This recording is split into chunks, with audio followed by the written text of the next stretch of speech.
Hey everybody, this is Tao at the Forge, and today I wanted to talk to you guys about a reincarnation of an old deck that I used to have. Before I begin, I just want to remind you guys to like and subscribe if you do like what I'm doing.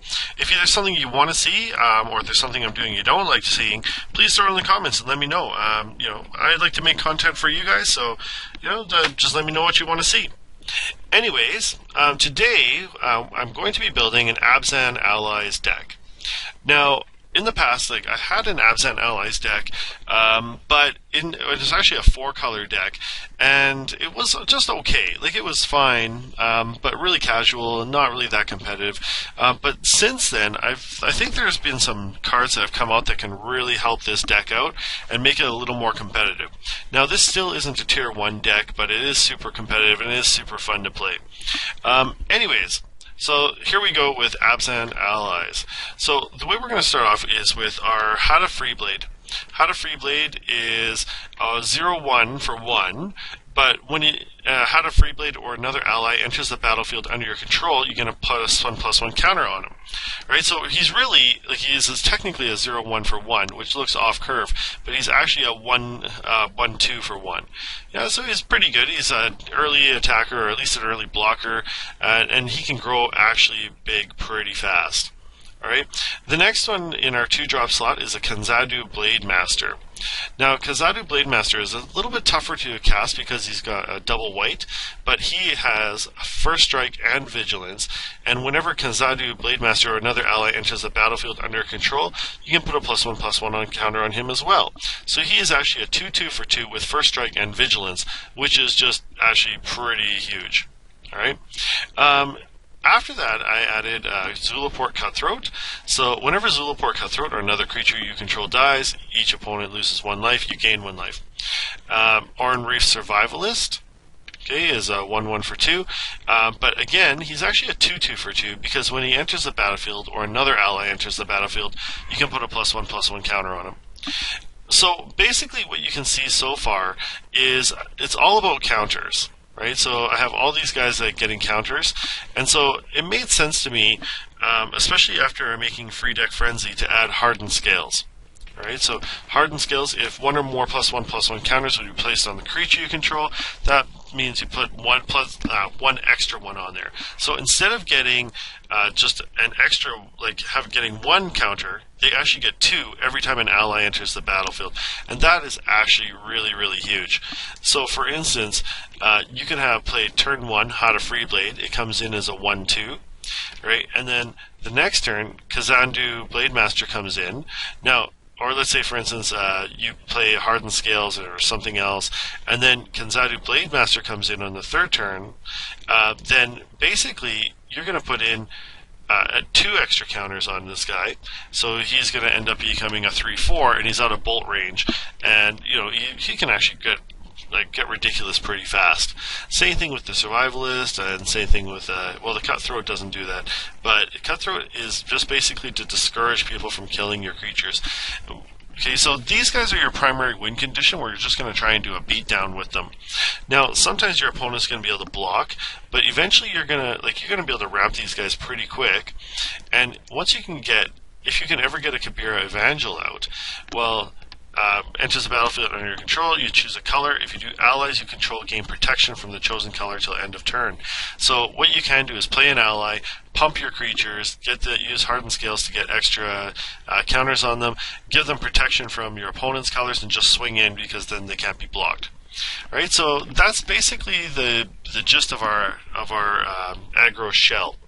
Now, of course, we have 4 Path to Exiles because that's just going to help us protect our creatures and eliminate our opponent's creatures and whatnot.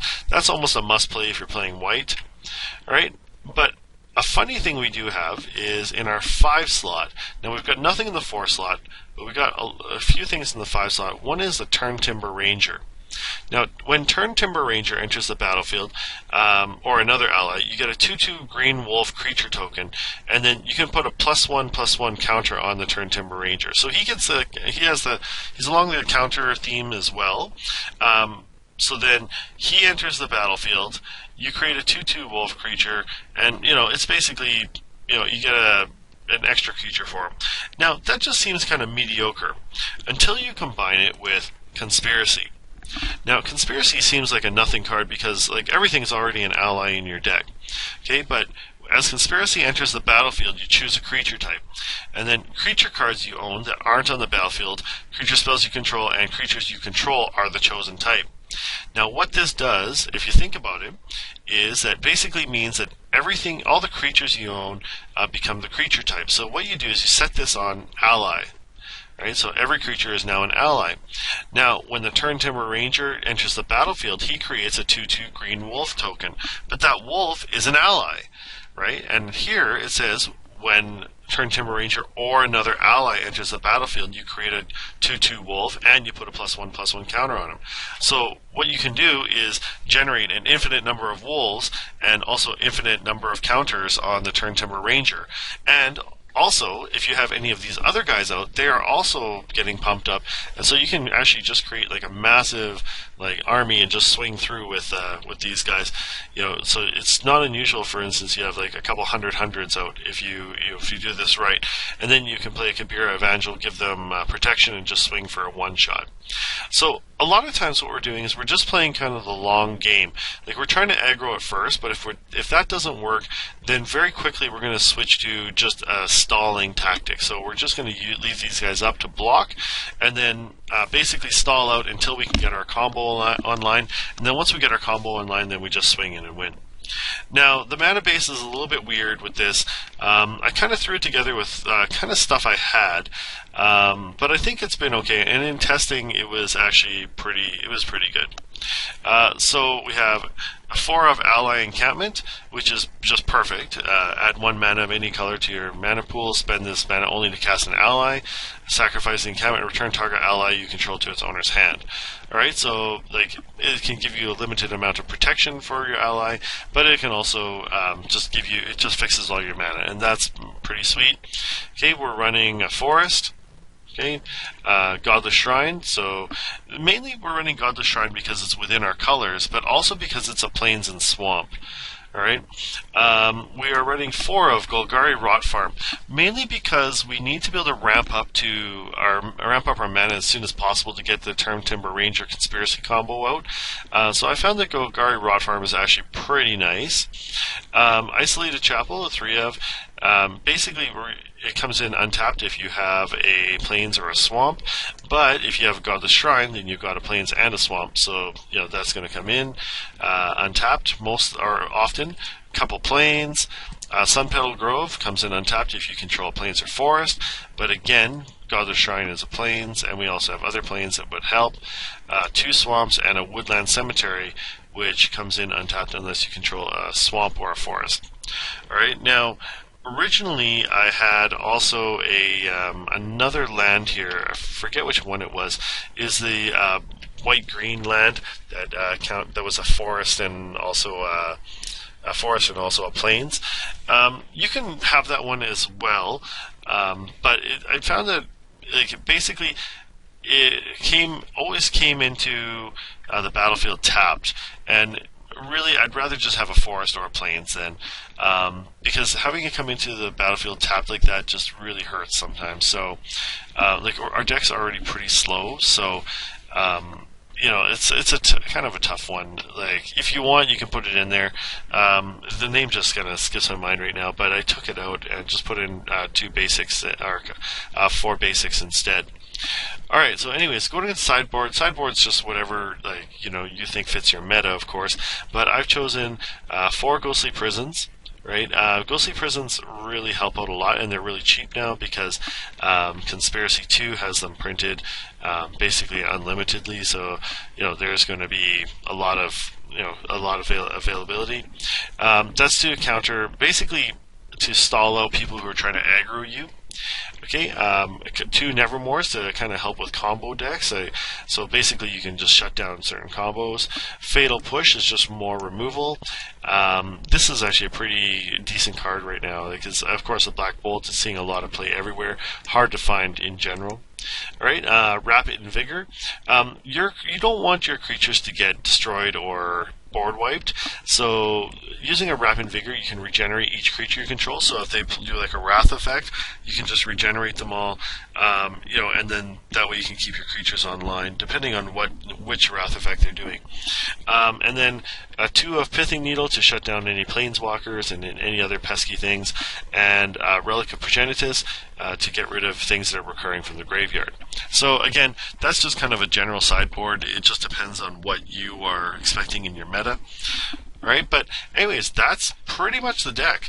It's a lot of fun to play. There's a lot of good synergy here, and it's actually a very straightforward type of play.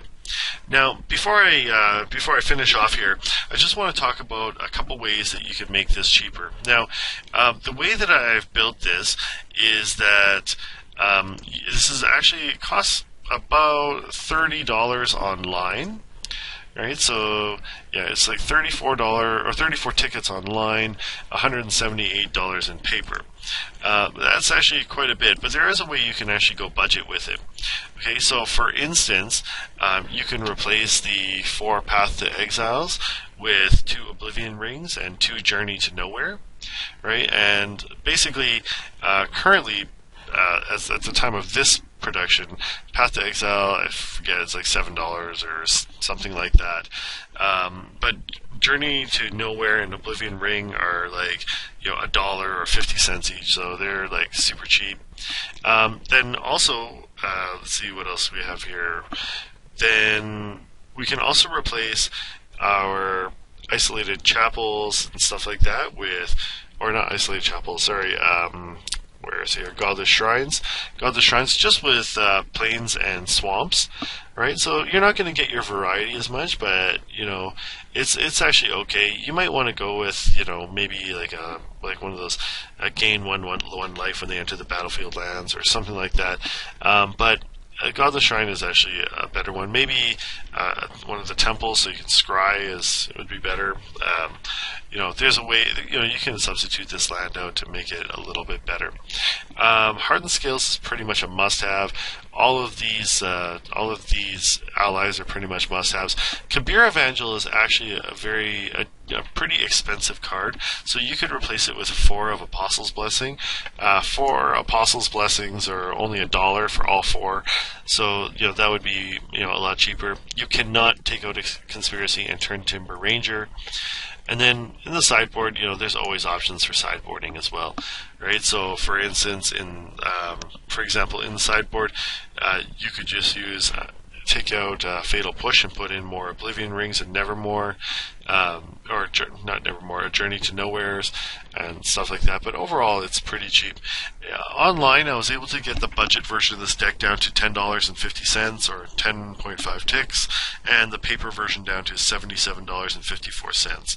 So, I mean, like getting into Modern, it could be a decent one. Now, one of the things, again, last thing I promise before I finish off here, is that a lot of these cards are actually available for free in the MTG free bots, right? So I actually was able to get the Hada Freeblades, the Kazandu Blademasters, Oran-Rief Survivalist in basically just free from the free bots, and that saved me a few cents here and there. These are not really considered to be like top end cards, so it's very likely you could find people that might have them that would just give them to you, right? Anyways, that's the deck. If you do, as a reminder, if you do like this deck, please let me know in the comments. If you do like the videos, please like and subscribe. Thanks for watching, and I'll see you next time.